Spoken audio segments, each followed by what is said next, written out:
भारत में रेल की शुरुआत कौन से साल में हुई थी? ए 1953, बी 1853, सी 1895, डी 1858।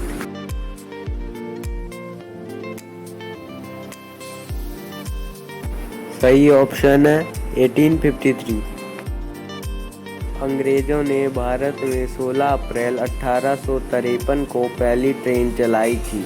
जिस समय इस ट्रेन को चलाया गया था तब उस समय 3 बज